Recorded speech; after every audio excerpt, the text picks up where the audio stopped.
Hey, friendos, welcome back to another broadcast of In the Trenches.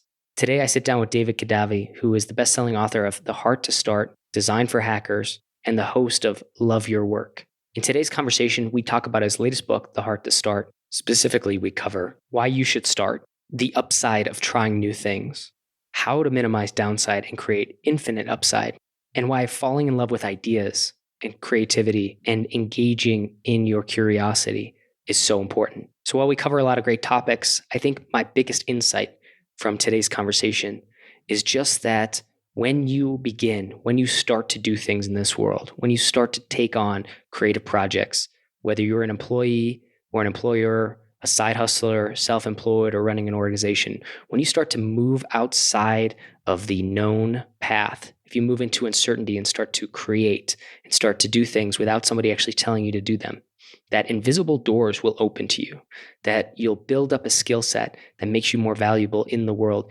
because we need people who start things, and we need people who can take creative control and move forward into that unknown to create those amazing things, those amazing products, those amazing pieces of art and music that we love, and of course that people will pay for. So if you are on the fence about getting started, hopefully today's interview will be that kick that you need to finally start, finish, and ship your creative project. And for those who are seasoned vets, not a bad place to get some more inspiration and understand that all the work you're putting in is definitely worthwhile. So without further ado, let's get to the conversation. So David, I want to start out with your book, and I want to dig into it a little bit, The Heart to Start. Give me your reason why you wrote it. And I ask that because there's definitely a lot of people are publishing and producing a lot of content these days. You know, it's more than ever. We see that. And I've always find it interesting to talk to authors or people who do write and do publish books to understand their why behind it, because I think more than ever, it's important to have a really compelling reason why. And I know this is kind of your core project right now, is to get people to check out this book. And I'm wondering, so what's the purpose behind it for you to write this book and get it out there into the world? Yeah, good question. Because when you do write a book, you do put everything that you've got into it. And so it's very important to have that why to motivate you to go through all of that work. So for me, that is because I grew up in a suburb in Nebraska, and everything around me was kind of, your typical kind of suburban life where you've got your video games, or you go to the movies or something like that. And you never, or at least I never met somebody who made things like that, who wrote books or wrote screenplays or built businesses. So when I did start on my own as an entrepreneur about 10 years ago, I kept getting this advice like, just get started. I had a lot of different mental blocks and emotional blocks and fears that I had to get over to get myself started. I mean, I think it's good advice to just get started. If a person can follow that advice, that's really wonderful advice to follow. For me, it was never very easy to do that. And so over the last 10 years that I've been an independent creator, I have systematically been breaking through those mental distortions and those fears and keeping distractions at bay to actually create things. So in part, I wanted to remind myself of the things that I've learned along the way so that I can have those things more solidified in my brain and actually follow through with them. But then it's also just thinking back to the 25-year-old version of myself who was looking in the mirror and seeing this other person who he felt really had something to offer the world, but not really knowing how to make that happen. I almost didn't go through with it. I almost didn't do the things that I had to do to break out of the cubicle, to break out of the standard lifestyle. And I think that would have just been totally tragic. So part of the motivation, part of the why, part of the things that I put in my head whenever I felt like it was hard to write this book was thinking about that 25-year-old version of myself, thinking that there might be other people out there who have these same fears and have these same mental obstacles that are holding them back from starting, and hoping that I can help one of those people. So that's why. Essentially, it's like writing the book for a younger version of yourself to some degree.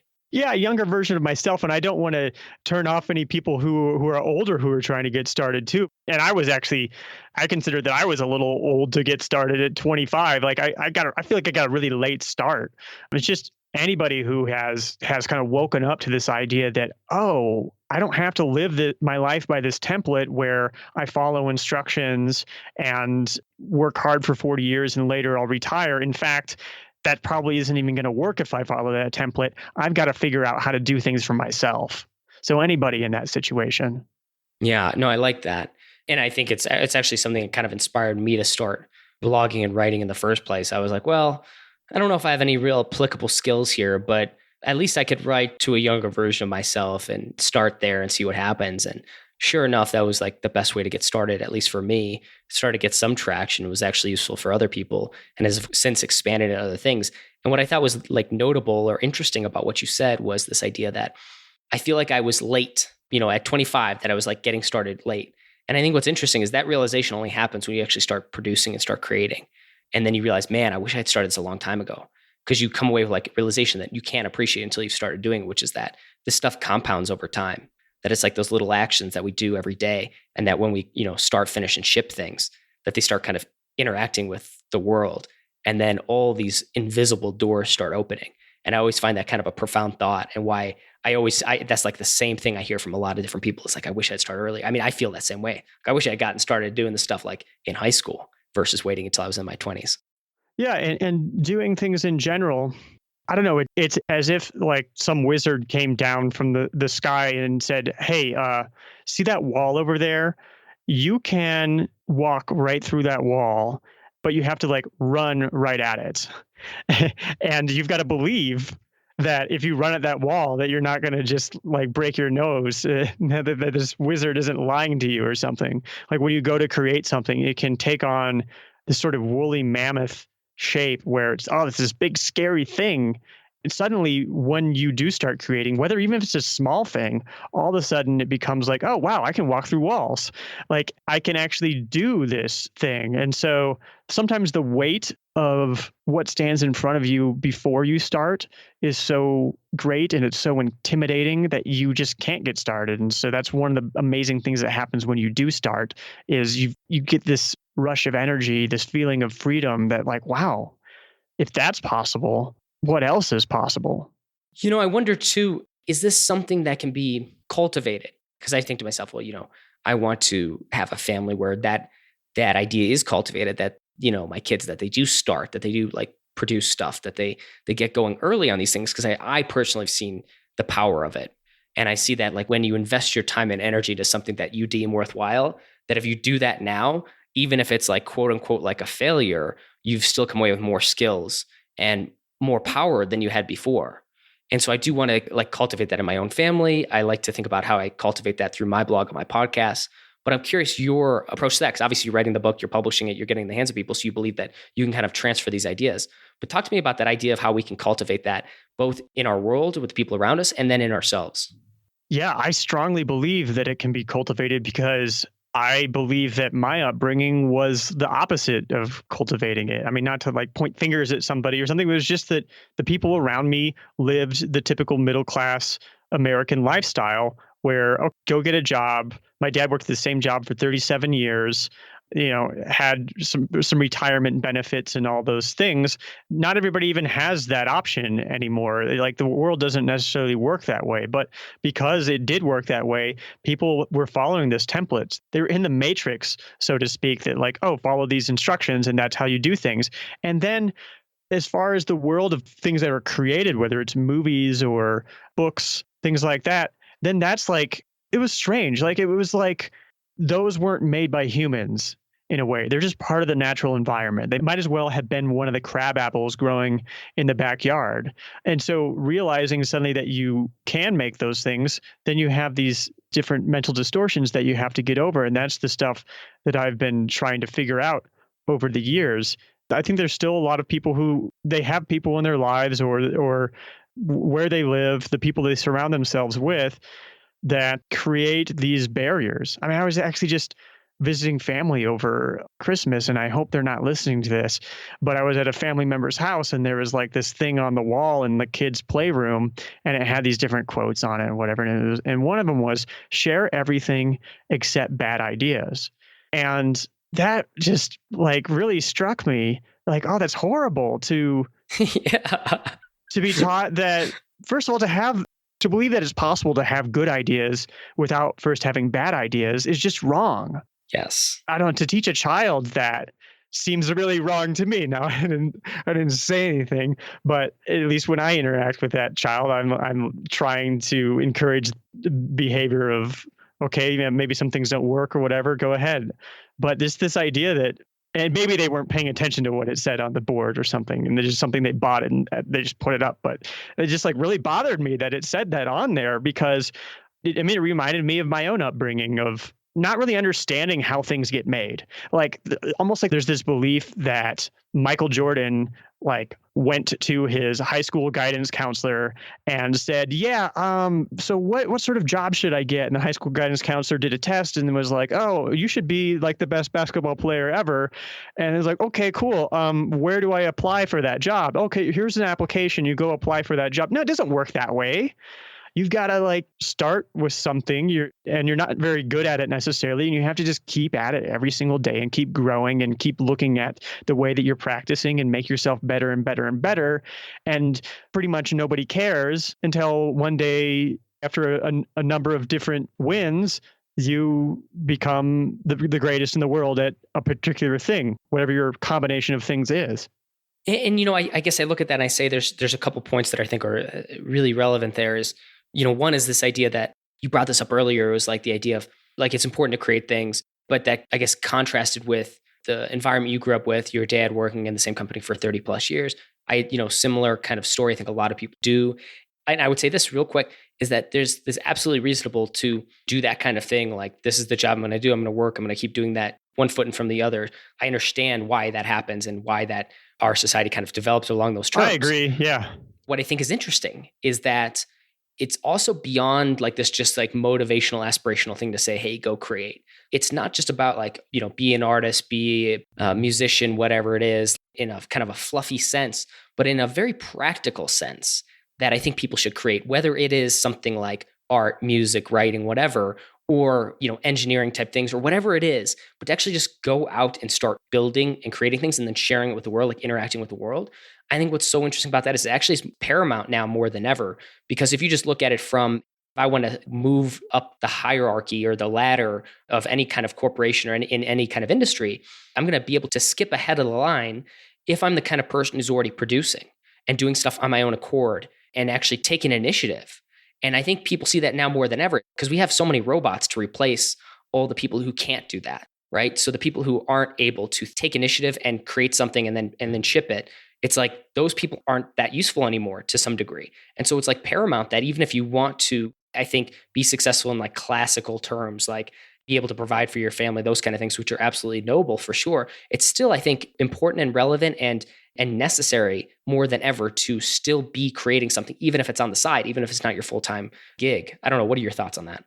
Yeah, I agree. And I think that there's just this whole other set of skills that comes along with creating something, with having an idea and being able to motivate yourself to do this thing that if you don't do it, nobody's really going to care. But if you do it, it might really help something. So that's, I think, an important skill set. And I think it's important not just for creating your own things. I think it's important at a job as well, and going to be increasingly important, especially as things are increasingly automated or there's artificial intelligence doing the job of a regional manager of operations, and like pretty complex things. You have to know how to cull ideas, learn new things, respond to changes in technology. I actually saw a tweet the other day. Somebody was quoting somebody they had heard who had said like, "Oh, I went to school for 12 years for all this stuff. It's not reasonable to ask me to learn anything more to do his job." And that just sounded awful. I guess one thing is that nobody really cares whether it's reasonable or not. Like the market is such that you either can present skills that are in demand or you can't. And I think part of what's hard for people to stay motivated in creating is that a lot of us have been taught since growing up, like, oh, look for a job that pays a certain amount of money. And whether you like it or not, whether you enjoy the activity or not, is not that important. What's important is that just you stay disciplined and motivate yourself to do that thing. Now, I mean, this is why I have a podcast called Love Your Work, because it's something that I think is important is to be able to follow things that you are curious about, follow things for which you have like high stamina or endurance to follow those things, not like a woo woo follow your passion thing, because it's always going to be a little bit uncomfortable. But that's why you've got to do the thing that you love, is because it's uncomfortable and hard to make things that matter. And you need some way to motivate yourself to do that. And so I think that if a person can follow their curiosity in a way and let it lead them to a place where they are able to build these skills of coming up with ideas and creating things and exploring things and making things real, that they can transfer those skills to times when they have to do things that aren't their favorite things. And I would add to that and say, like, from that vantage point, and this is one of the things, like, I guess to some degree, I might have minimal regrets. Like, I don't really harbor regrets per se, but like when I do reflect on my life and certain phases of my life, like when I was in the military and stuff like that, and think about like what mindset I had back then versus now. And I don't know, because I don't know how I would have relived those scenarios. But hypothetically, now I look at it and say, like, I now value more than ever the importance of embracing the role that I'm in and being the best at it that I can be, because it's worthwhile and I should. And that if I ever get to the point where I deem that it's not, maybe I should move on to something else. But insofar as like I am in that role or that position, I'm doing what I need to be doing, what is like the best version of myself in that role? And who would that guy be? And what should he be doing? And how could he be the best? And then influence the people around him. And I think, it's interesting. It reminds me of, like, I had a conversation with somebody who I'd met. I was at a conference that I was invited to a few years back, like right actually when I was in the Army, still was back in 2013 or something like that, and before I got out. And we met, we hung out, and I was starting to do work online, like starting to publish and stuff like that. And so kind of getting my name out there. And that's kind of why I was invited to this thing. And then I met this guy just this last year, and he brought up a story to me that he was like, I was really impressed by like seeing you, like how you were acting, how you were like eating. It was like this weird, I won't say weird, but it was like there's this notice of how I was like eating very lean, how I was very focused on the work I was doing, all these different things. He's like, and that impacted me to be a better person and to actually like up my game. And it was like a light bulb for me. And I realized, like, man, how important it is to just work hard at what you're doing too and really embrace it. And that ties into this idea of like the story you just told about. I don't think I should have any expectation, have to learn more because I've already gone through all this. It's like, what's that best version of yourself? Like, honestly, like if you were the best person you possibly could be, like really living up to your own expectations, does that person just like quit learning, or does they keep learning? And then if that person keeps learning, wouldn't that then impact the people around that person to maybe keep learning as well? And then don't we just like raise all ships that way, like a rising tide? And I've just had this idea in the back of my mind for like months and months now, just thinking about this and how important it is.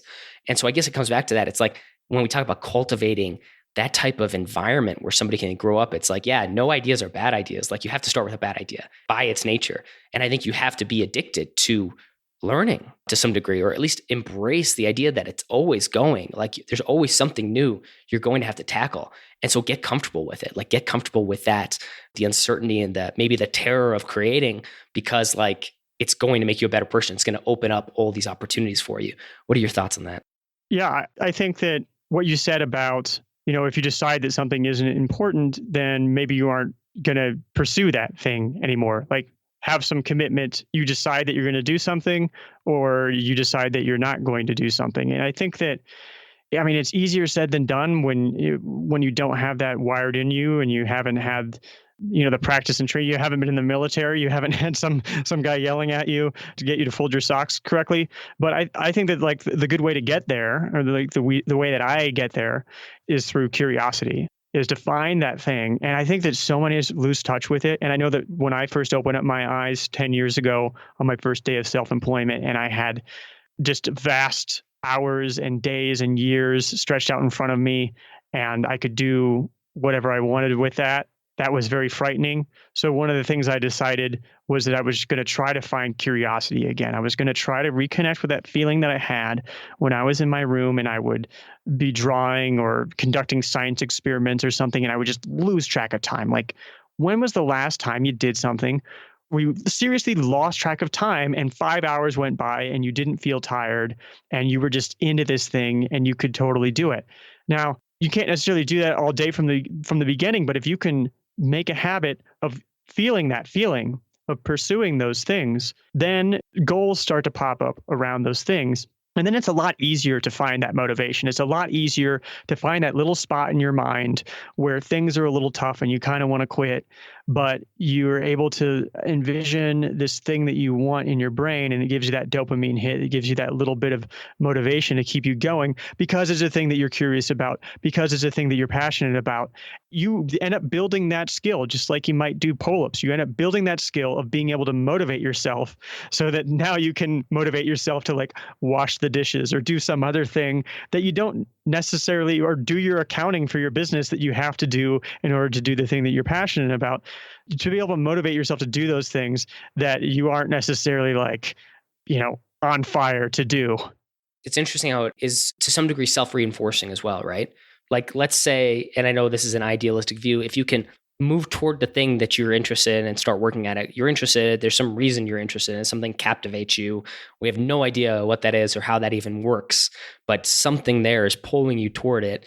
If you can embrace that and concentrate your energy on becoming very good in that space, whatever that is, and creating and developing and building and growing, and especially outside the bounds of like what you've been told to do, I think is what's really important here. Because like anybody, I think, can do what they're told to do. I think like when I look at the military, great example, it doesn't actually require much self-discipline at all to be in the military because you just have so many checks and balances and so much accountability. So you can get somebody to do just about anything. Oh, interesting. But the person who can then go beyond that and have the foresight to develop self-discipline in their own life and then to keep producing outside of that, I think is more important than ever. But I think the self-reinforcing aspect of it is that once you start doing that, I think there's truth to this, like in the scientific realm as well. And maybe I'm grasping here, but the more you work at something, the better you get at it, typically the more you enjoy it as well. Like there's something to be said, I think, for the better you get at something, the more enjoyable it becomes. And so it's one of those things where maybe even if you're in a space where you're just not like very happy right now, and again, I'm kind of like talking to a younger version of myself, maybe to some degree, but like, how could you embrace it and say, well, I'm going to become very, very good at it? Because then that actually might create curiosity that you mentioned, and it might create an enjoyment and fulfillment that you didn't have before. Yeah. Look, I became a writer by accident. I did not enjoy writing when I was in school. I did not enjoy writing in college. I did not enjoy writing after college. The first time that I really sat down to write something voluntarily was when I was 25 years old and I wrote my first blog post. I'm not exactly sure why. 6 years later, I ended up writing a book that became a bestseller. And I guess I discovered like, okay, I'm all right at this thing and it has some qualities I learned to enjoy because I got better at it. And then over this last couple of years, I've really doubled down on writing to where I started having a habit. I started making sure that I'm reading tons and tons of books and made sure that I'm studying books to understand their positioning and how to market them and everything. And I've gotten a lot better at writing. Now, it's not easy. It's still hard. I still wake up in the morning when sometimes I have to do my writing habit and I'm just almost sick to my stomach putting my fingers in the keyboard, but I still get myself to do it and I get better at it and it becomes way more enjoyable. And it's an activity that I can make money doing anywhere in the world. So that's what's tricky about the whole follow your passion thing is that, if you're really passionate about making animals out of twisty ties or something, it might be kind of hard to make a living. But if you can find just like that right little balance of here's something that I kind of enjoy, that maybe I have a little bit of innate skill in, that if I work at, I can become more and more valuable and then I'll enjoy it even more. That's another way to go too. Yeah. And I think part of that is also kind of embracing, maybe a certain aspect of the work that we do and the things that we pursue and activities that we engage in is maybe trying, maybe personally, to cultivate this idea of kind of love around the learning itself too, and the action that's taking place. Because, like you said, with the twisty tie, it's like, yeah, I don't know, maybe there's not a market for it. But maybe if you got into it, really embraced it and learned it, that skill might be applicable in some other space and in some other way to maybe in some other business or some other enterprise that you might not see right now. And so I guess that's another thing that I look at and say, like, I would always cheer on, which again, yeah, is not to say like, I would never encourage somebody to say, go do that per se, like in and of itself, like just go do what you're passionate about. Cause like that seems like kind of new agey, not necessarily the most useful advice, but I think it's something to be said that whatever you do pursue, to put in the time and effort to really learn it, and then also look for ways that you can apply that to other areas. And so kind of falling in love with the idea of like the creative aspect of anything is worthwhile because there's all sorts of ways that you can cross apply this. There's talents that you will develop that you won't be able to see right now. And again, I think they'll help you find new things that are worth engaging in. When I look at kind of your book and the work you've done with the podcast, the writing, you've written on so many different topics. And it seems like you've embraced that as a mindset and as a kind of a mode of being where it's like you're constantly getting into new spaces, it seems like. I don't know if you have any kind of feedback on that or like why that's been worthwhile for you might be an interesting, I guess, question to ask here. Like, how has that benefited you? I think from the beginning, even if I look at my first blog post, my whole idea has been I'll learn things that I'm interested in, and then I'll share what I learned through my writing. And so that's one reason why I end up writing about a variety of topics. I wrote a post about cryptocurrency just today was published. I have written posts about health. I've written posts about programming and web design. I've written a book about design, and now I'm writing about this sort of emotional barriers to creating thing. And along the way, one of my guiding ideas has been to follow my curiosity. I'm really inspired by this Steve Jobs Stanford commencement address where he talks about you can't connect the dots moving forward. You can only connect them moving in reverse, which means that you might be really interested in something right now. And it might feel like there's no practical purpose to me following this curiosity. But if you are able to follow that curiosity and trust it, at some point it might converge with another curiosity. And the way that I manage that, the way that I think about that is that I actually will kind of ration out my curiosity. Yes, I'm exploiting some of my knowledge that I already have in order to make a living, but then I might say, this is an interesting thing to me. I'm going to go ahead and pursue this, for an hour a week on like Sundays. So it's not prime time, it's not during work, and it's just carving out a little bit of time to look at it. And maybe I'll get more interested in it and I'll start to see more ideas about how I can pursue that thing. And then maybe it'll start being a Friday afternoon thing. And then maybe it'll take up more important parts of my time. And what happens is that these different things converge. So I was very obsessed with design. I started a blog. I moved to Silicon Valley. They were unrelated things at certain times, but then they converged and resulted in my first book, Design for Hackers. This book right now that I have self-published, it was really wonderful when I started working on self-publishing it to realize that I had built up all of these skills that made me a fully self-sufficient self-publisher. In that, I had to do the writing, obviously. I've done marketing for my previous books, for startups before, for the courses that I sell. And then also I coded the Kindle version of it because I know HTML and CSS. I was able to do all that myself. I was able to do the page layout all myself because I got obsessed with typography at some point in my life and I got a degree in graphic design. And then when it came time to do the Audible audiobook version of it, I had a podcast, which this was no accident. I have a podcast. Sometimes I read articles on my podcast. And part of the reason why I do that is because I knew that at some point in the future, I would be publishing books and I would want to be able to do my own audiobook and be sufficient at doing the voiceover work, because there's nothing worse than listening to an audiobook where the author has read their own audiobook and they're just like slurring their words and they are really just not really great at voiceover. And, I studied little micro skills on that stuff. I took acting classes. I took improv classes. I took voice lessons for years, just knowing that I would probably eventually use those things, and also because they were interesting to me. So by having this huge cornucopia of different skills, I'm able to be self-sufficient in a lot of different things, and they converge together, and you end up finding yourself in a place where you have this unique set of skills that really nobody else has. And so you're able to do remarkable work that nobody else can do. And really, if you want to have purpose in your life, you got to do something that nobody else can do except for you. And I think everybody has something like that, but you just have to be able to trust yourself enough to follow your curiosity from time to time, to let it lead you to places that you wouldn't otherwise let yourself go because you were too scared about getting off the beaten path. Yeah. You don't know exactly how the path will unfold, but it's, I guess, a way to think about it if you haven't gotten started, or if you started but kind of like half stepped and kind of went back to what you were doing before, haven't really engaged or moved forward down that path of, say, any kind of like entrepreneurial activities, creative activities, just like producing and doing those kind of things, is to think that like, understand, I think there's just so much more upside than there is downside.